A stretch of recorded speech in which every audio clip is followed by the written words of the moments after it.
Hi, my name's Jonathan Montanaro, and this is my capstone project, Solar System Unit Plan. To access my unit plan, you can just simply click on this hyperlink here, and it will take you to my unit plan. Everything is pretty well thought out, from the introduction all the way down to individual lesson plans that you can find by scrolling down. Take a look, check it out, and I hope you enjoy it. I'll be covering the capstone unit throughout this PowerPoint as well, an abbreviation. So this capstone unit is significant for a few reasons to me. The first is that a few years ago, my department head had approached me with this idea that she wanted to create a curriculum for a new Earth and Space class for our school at Foxborough High School. And I was really taken aback. I had taken astronomy when I was an undergrad at the University of Rhode Island, and I had previous teaching experience in astronomy during my student teaching, and I just love the subject. I've always been interested in it, and astronomy and the various fields of engineering and STEM are continually growing as space exploration becomes much more realistic. Talking to the students, I know there's a lot of interest in it. They see SpaceX on the news every single day, so I was really excited to start the course. So luckily it started this year, and I've really enjoyed it so far, but I really wanted to create a great solar system unit for our curriculum, because I know, especially as kids, this is one of the first things that you kind of sparks your interest when you think of space, is the solar system. So I was hoping to give it, teaching high school kids, a new light and create some fun and interesting activities that would not only be interesting for the students, but challenging as well and relevant. And I hope that the lessons that I've planned and activities and labs in this unit plan fit all of that criteria. I also hope that these lessons develop crucial skills for students, such as collaboration with others, and using research to support their theories, and as well as technology into all of the things that they do. Video clips and documentaries help to enhance the learning of these topics. You're going to see that I've included a very long list of these, and one of the reasons why they're so important when you're talking about astronomy is that all of these things, literally every single one of them, is just so big that our brains can't really fathom. We have no way of visualizing these things. So these videos help to visualize and create these models for the audience, our students, and help them to learn exactly how these processes play out. So when you look at the Massachusetts state standards for Earth and Space classes, you're going to find that there are actually few standards in the state Earth and Space standards that address the solar system directly. And it doesn't mean that it's not an essential part of the curriculum, it's just that it's sort of pieced into other areas. Now, the couple standards that I found that did directly relate, the first being the standards about the Earth's place in the universe, help students understand the universe and its stars, Earth and the solar system, and the history of planet Earth. Students examine the processes governing the formation, evolution, and the workings of the solar system and the universe. That's one of the things that I made sure that this unit plan did, was it didn't only focus on the planets, their moons, and the other objects like asteroids, meteors, and comets. I also wanted to make sure that the students understood how we got to this point, and the evolution of the solar system, and how our solar system formed, and what it's going to look like years down the road. And all of those things are involved in this unit plan through sometimes lecture and discussion, and other times activities and inquiry-based learning. So next are some essential questions, and there really were so many things that I wanted our students to learn from our solar system unit, but here are a list of a few of them that I deemed that were probably the most important and that definitely apply to the activities that I've planned for them to do. The first one is, how big are the objects in our solar system and how far away from each other are they? And that's one of the first things that we address in the unit.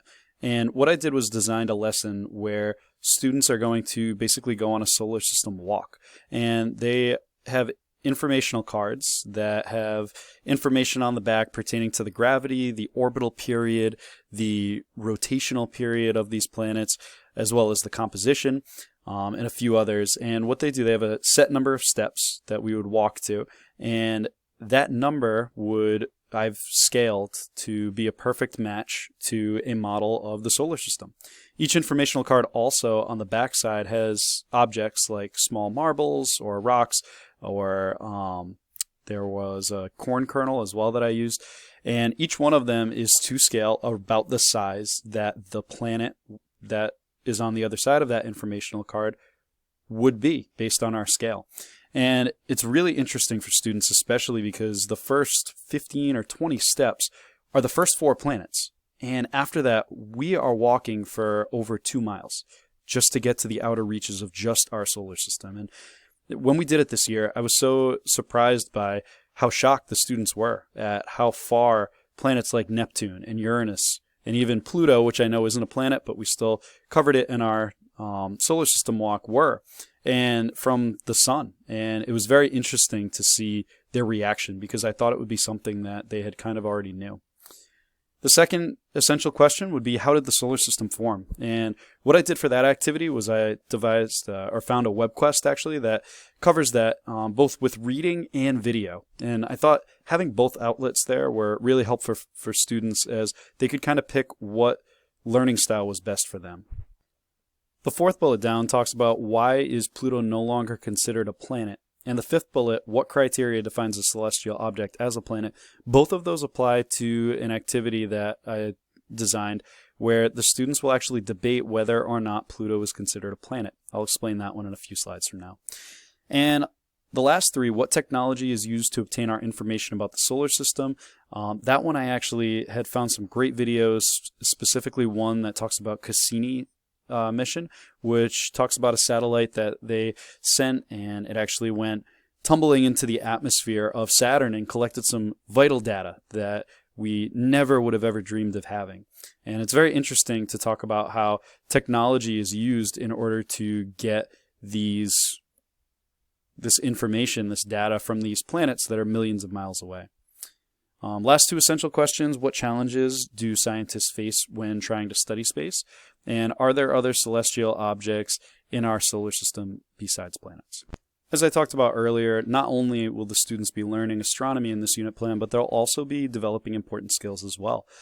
One of the things is going to be they're going to be developing important lab skills, specifically inquiry lab skills, where they're going to develop and design a lab in which they test it's up to them what exactly they want to investigate with it, but they are going to investigate some sort of hypothesis that is around craters and how they are formed and things that might impact craters. And with this, they will type a formal lab report, so they'll develop those skills as well, something crucial, especially at the college level. Another activity that we mentioned earlier was that solar system walk that we started the unit with. After that, they're actually going to be creating their own model to illustrate the solar system using Google Maps. So they'll familiarize themselves with Google Maps and as well just learn in general how to create a model of something, because they will be having to calculate to scale exactly how big the objects and how big the distances need to be. In doing any of these, as well as the labs, other activities that we're going to be doing, specifically the colonization of outer space activity at the end of the unit, they're going to be using their problem-solving skills and really developing them to try and figure out these complex tasks. Lastly, they'll develop debating skills as well when they will debate whether or not Pluto should be considered a planet. Here's a list of the lessons, and there are 16 lessons in this unit plan. The first is that solar system walk, which we talked about earlier. That's going to be where the students take a scaled solar system model walk, basically, and they get to experience how big the solar system really is. In total, our scale is about 2 miles. And the second lesson is going to be creating their own solar system model using Google Maps. And as I mentioned earlier, the students are going to have the opportunity to create a map from anywhere in the world, and they are going to figure out to scale how far away from any object they'd like. We'll put the planets, and to scale, they'll have to figure out objects that are going to be about the same size and stuff like that. Lesson 3 is going to be a planet and formation of the solar system web quest, again, where students are going to both read and watch videos about the formation of the solar system. The fourth is where we have our terrestrial planets lecture. We'll cover the Sun, Mercury, Venus, Earth, and Mars, and talk about some really interesting topics such as why Venus is the hottest planet in the solar system, despite being the second closest to the sun. And we'll talk about why Mars is so habitable and why we think that we'll be able to colonize there. After that, lesson 5 will be a review and a quiz on these terrestrial planets, leading us into a lecture and discussion on the gas planets. After that, we'll watch a documentary on the Cassini mission to Saturn, which, again, the Cassini mission was where the satellite was basically falling through the atmosphere of Saturn and collecting vital data. Lesson 8 focuses on a podcast focused around Uranus, Neptune, and there's a second podcast that discusses Pluto. I thought podcasts were a really good thing to introduce to our unit plan because the students use them all the time. And we found that the students, if you can get them interested in this sort of stuff, they might catch on and listen to them in the future. So I thought it was an interesting way of sharing some new information. After the podcast, we have the Great Pluto Debate, which, as I said earlier, students will be debating each other to figure out if Pluto should be classified as a planet or not anymore. After that, we're going to show a documentary called The Farthest, Voyager in Space. It discusses the Voyager satellites and their impact on our knowledge of space. And it's unbelievable that these satellites are now past Pluto and into the Kuiper Belt and the Oort cloud, reaching the very farthest outer edges of our solar system. So we'll discuss how scientists plan to maintain contact with it and the challenges that might come up through that. After that, we'll have our Jovian planets and asteroids, comets, and meteors review and quiz. And after that, students in Lesson 12 will be developing their plan for their crater lab, discussing with their group mates, collaborating, and coming up with materials that they'll need, a procedure, hypothesis they'd like to test, and then conducting the lab itself and collecting data and analyzing it. Lesson 13 will be an asteroids, comets, and meteors quiz,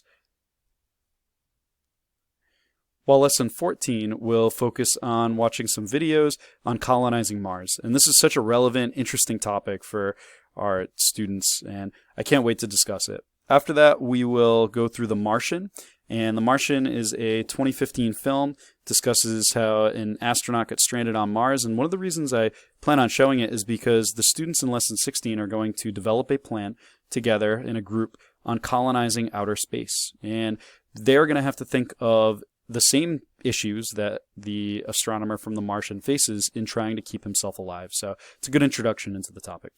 In the colonizing outer space activity, it's a 10 to 12 class project, by far our biggest project of the year. And my idea that I have is that students are going to work in small groups, pairs, and they're going to come up with a plan themselves. And then when they go to present, there will be a group A that presents and a group B that presents. And while group A is presenting, we'll have 3 groups presenting against each other.